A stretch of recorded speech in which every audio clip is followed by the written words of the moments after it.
Fala galera do Cru Campo Ceará, é sempre um prazer participar de algo que vocês estão promovendo e nessa oportunidade compartilhar um pouco da palavra de Deus. Eu me chamo Léo, sou pastor de jovens da Primeira Igreja Batista de Fortaleza e muitos de vocês já se encontraram comigo, seja numa palestra, seja num acampamento. É sempre muito bom contar com a companhia de vocês e também de alguma forma contribuir com esse ministério que eu tenho tanta estima, que eu realmente entendo a necessidade e como Deus usa a vida de vocês. Mas hoje eu quero compartilhar com vocês algo interessante, uma reflexão sobre esses dias que estamos vivendo, esses dias de quarentena, de reclusão social, de realmente ficar em casa ou isolados e se tem algo de Deus para as nossas vidas. Eu costumo falar que alguns jargões do mundo gospel, eles têm todo o sentido e às vezes de tanto que é repetido, parece perder o sentido. E um deles, muito conhecido, é que Deus tem um propósito na tua vida. Quando a gente fala isso, parece que já virou uma falácia e as pessoas só falam como uma maneira de fazer você se sentir bem, mas é maior do que isso. Deus realmente tem um propósito, porque tem um propósito para tudo. Deus não faz nada com pontas soltas. E aí nós temos essa riqueza na fé que nós carregamos de um Deus que para tudo tem um propósito, até mesmo para tempos difíceis, para enfrentamento de doenças como temos passado. Então Deus tem um propósito para isso também. Outra coisa que eu tenho falado é que nesses dias de reclusão, Deus está dando para nós uma oportunidade de viver o maior retiro da história. E quando eu falo retiro, é aquele retiro mesmo que você para se alimentar espiritualmente, né? Um retiro para realmente viver um tempo a sós com Deus, né? Que nós chamamos também de solitude. Então eu quero refletir com vocês sobre esse tempo, da falta de tempo, de tudo aquilo que nos amarra a fazer outras coisas e a pensar em outras coisas. Mas Deus está nos dando uma oportunidade de viver um tempo mais focado naquilo que Ele tem para nós. E você tem focado? Você tem aproveitado esse retiro que Deus tem nos dado? Então reflita sobre isso. Lá em Mateus, capítulo 9, versículo 2, diz um trechinho aqui de uma história bem importante e bem conhecida. Eis que lhe trouxeram um paralítico, deitado no leito. Vendo-lhes a fé, Jesus disse ao paralítico: tem bom ânimo, estão perdoados os teus pecados. Claro que tudo que Jesus fez e falou era intencional, né? Então você tem aqui esse homem trazido até Jesus, cujo problema dele é um problema de nascença, ele era paralítico. E as pessoas já reconheciam ali que Jesus tinha poder para curar e trazer uma vida de qualidade para esse homem. Porém, intencionalmente, Jesus diz: os teus pecados estão curados. E aí rola toda uma conversa ali naquele momento em torno disso. Quem é ele que perdoa pecados e tem poder para isso? Pois é. Uma das coisas que eu penso é que apesar das doenças da alma, que apesar do que o isolamento tem causado na nossa população, na vida das pessoas, e considerando pessoas que estão sofrendo muito nesse momento, é que de repente Jesus Cristo, ele tem algo ainda mais profundo para ser tratado nas nossas vidas nesse período. Não somente nesse período, mas em todos os períodos. Mas nesse, excepcionalmente, tem algo muito importante que Jesus quer tratar dentro de nós. Que muitas vezes a gente olha para o externo ou olha para um problema pessoal. Muitas pessoas afirmam até dizer que os seus problemas é a sua cruz, que é uma perspectiva um pouco errada de pensar a cruz que Jesus disse que carregaríamos. Mas aí, quando olhamos dessa maneira, tem um sentimento egoísta por trás disso. Jesus quer tratar algo mais na nossa vida. Jesus quer tratar o coração, é nos trazer pureza, é refinar o povo dele. Então, essas coisas vão trazer sofrimento, as situações que nos pesam nesse momento de isolamento vão nos trazer. Há pessoas convivendo com luto, muito sofrimento, há pessoas convivendo com casos de doença, ou a pessoa mesmo está doente, há pessoas com familiares entubados, pessoas com risco de perder a vida, pessoas que perderam o emprego, pais de família que quebrou a sua empresa. Então nós temos muitas situações dolorosas. Mas Jesus, apesar de tudo isso, Ele quer tratar a nossa alma. Jesus Cristo quer dizer: os teus pecados estão perdoados. Consequentemente, outras coisas poderão mudar na nossa vida, mas precisamos de mais. Ouvir de Jesus essas palavras: os teus pecados estão perdoados. E agora a gente chega aqui numa outra história. Lá em Lucas capítulo 7, a partir do versículo 36, diz o seguinte: convidou-os dos fariseus para que fosse jantar com ele.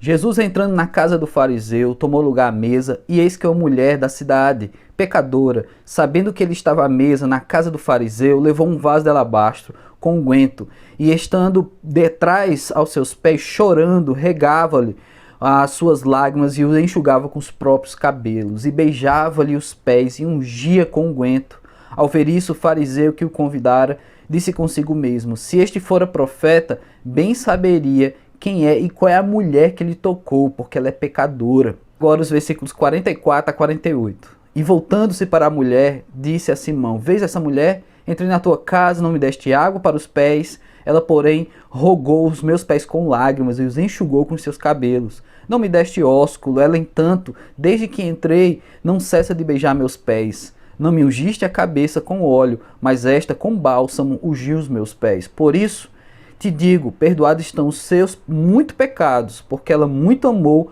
mas aquele quem pouco perdoa, pouco ama. Então disse a mulher: perdoados estão os teus pecados. Então aqui a gente tem um outro contexto, ainda com uma história um pouco mais ampla, sobre essa relação de Jesus em perdoar pecados. E aí mais uma vez eu quero te trazer essa reflexão. Em dias difíceis, nesse tempo de isolamento, será que estamos vivendo uma transformação de Deus na nossa vida? Será que temos deixado Jesus tratar a gente dentro para fora? Algo muito rico e importante que precisamos vivenciar, que de repente não estamos vivendo tudo aquilo que deveríamos nesse tempo? Talvez as preocupações externas tenham roubado a atenção daquilo que é mais precioso dentro de nós. Pois é, aqui você tinha então Jesus na casa desse homem, e esse homem com olhar de julgamento viu essa mulher entrando na sua casa, e ela já era conhecida ali na região. Essa mulher era uma mulher adúltera, e dentro da relação dela com Jesus, o olhar de julgamento não cessava ali, não é? E até mesmo o texto fala que esse homem, para dentro de si mesmo, falava: será que Jesus sabe quem é essa mulher? Que tipo de contato ele está tendo com uma mulher dessa? Se ele se diz então quem é, que homem é esse que permite ser tocado por uma pecadora, né?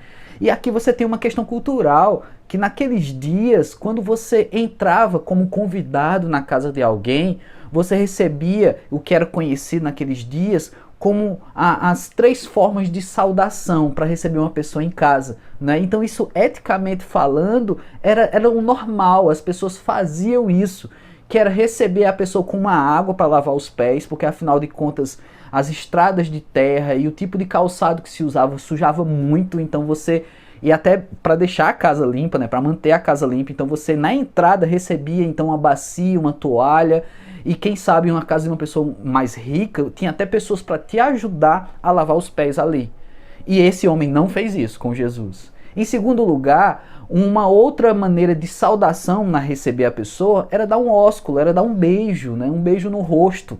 E esse homem também não fez isso, ou seja, alguma coisa estranha. Como é que você convida Jesus e você se mostra alguém que tem estima por ele, mas não saúda Jesus como de costume nos seus dias?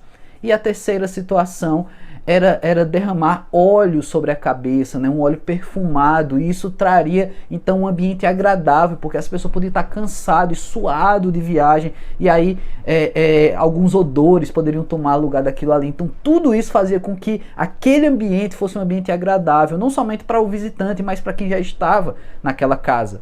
E aí Jesus faz então esse comparativo: olha, você quer dizer que você está julgando essa mulher? Ele conta até uma parábola antes do perdão e tudo mais, do Senhor que perdoa seus servos. E ali Jesus pergunta, né? Olha, eu cheguei e você não me recebeu, eu cheguei e você não fez tudo aquilo que na cultura é feito. E essa mulher não parou de chorar, e com as suas lágrimas, visto que ela não tinha uma bacia de água, ela lavava os pés de Jesus e com a ausência de toalha usava o próprio cabelo. Você também não me recebeu com beijo, mas essa mulher não cansa de beijar os meus pés. E você não derramou um óleo sobre minha cabeça, mas essa mulher derramou o seu perfume mais precioso, o que ela tem de mais valor, nos meus pés. Tudo bem que a relação de Jesus com essa mulher era via os pés, o que determina também aqui a submissão dessa mulher, ao reconhecimento de quão ela é pecadora, de sequer levantar os olhos e olhar para Jesus. Talvez esse seja um tempo da gente trabalhar cada uma dessas situações. Em primeiro lugar, de nos submeter a Jesus. Esse isolamento deve então nos fazer pensar quem somos nós diante desse Deus. Quem somos nós para questionar tempos difíceis? Porque afinal de contas, na história da humanidade, muitos outros momentos difíceis aconteceram e a humanidade segue. E muitas pessoas, inclusive, alimentaram e reforçaram a fé em tempos difíceis. Então quem sou eu, quem é você para questionar esse momento ou para achar que Deus nos abandonou nesse tempo? Outra coisa é a atitude dessa mulher de receber Jesus. Tem pessoas que têm perdido a fé, ou têm questionado o poder de Deus nesses dias. Quem somos nós para fazer isso? Nós somos muito pequenos, estamos muito abaixo da divindade, de quem Deus é. Então devemos realmente nos submeter. Tá bom, Jesus, eu quero aprender, eu quero entender. Me faz entendido de todo o teu projeto na minha vida, do teu propósito para a minha vida.